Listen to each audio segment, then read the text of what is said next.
we have our whole "if you see something, say something" campaign, which in New York is a mess. Because there's so many freaks out there. It's like, you don't even have to go to the subway. I was in the yoga locker room the other day, getting dressed, and there was a woman standing next to me, blow drying her pubic hair. Like, that's suspicious. Like.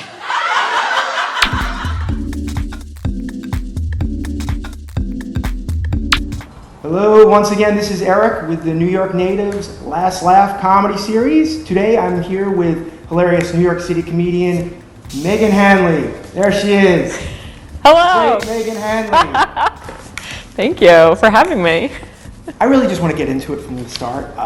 You started stand-up comedy in New York City, right? Yes, I took Chris Murphy's class. Okay, I've heard him. He's a very good instructor. At New York Comedy Club. Do you remember your first time on stage? Do you remember it? Of course, I killed. It was a bringer show. It was a fake. Okay. It was our graduation show from the class. Shows, if everyone knows, is what?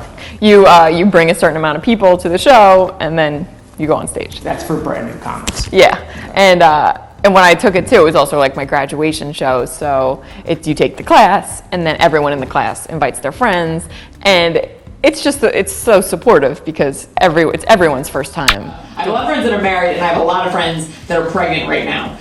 Thank you. That was almost a little like you did it, but I like that. It's fine, but like they don't come out to comedy shows anymore. Like they won't come out to a show. They're like, "When's your show? When's your show? Friday, 9 o'clock."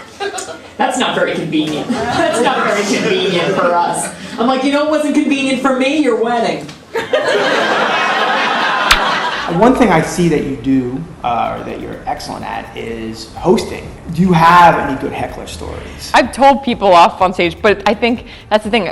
I do it smiling, and like they don't see it coming from me, right. Which makes it a little easier. Like anytime anyone's yelled something out, it's like I can immediately launch into them, and it gets such a big laugh because people, they don't expect it. They think like, oh, she's fun and this nice girl, and then when I'm like just casually like, shut the fuck up, and then like go back to something, they're like, what was that? Like.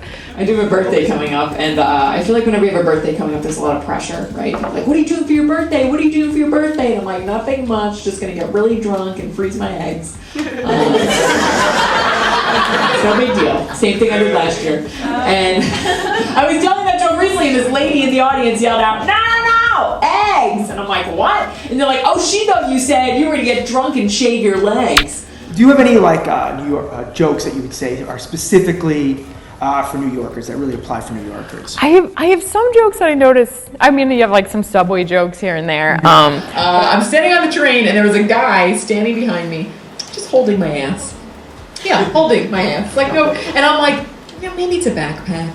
You know, like you start to make things up in your head. You're like, no, maybe. But you know what hands feel like. You know it. So I'm like, So I slowly move forward, and then the hands followed me. I was like, oh my gosh. I'm like, you know what? I don't even want to look. I'm just going to make up a different scenario in my head. I was like, maybe it's a Make-A-Wish kid. Maybe it's a 13-year-old dying of cancer with an erection. And this is all he ever wanted. This is all he ever wanted was to hold an ass in public. And I gave him that gift. And I felt really good about it. But I know it's a Mexican. And that's it for the Last Laugh. Thank you very much. You guys have been awesome. Well, Good night. Good night.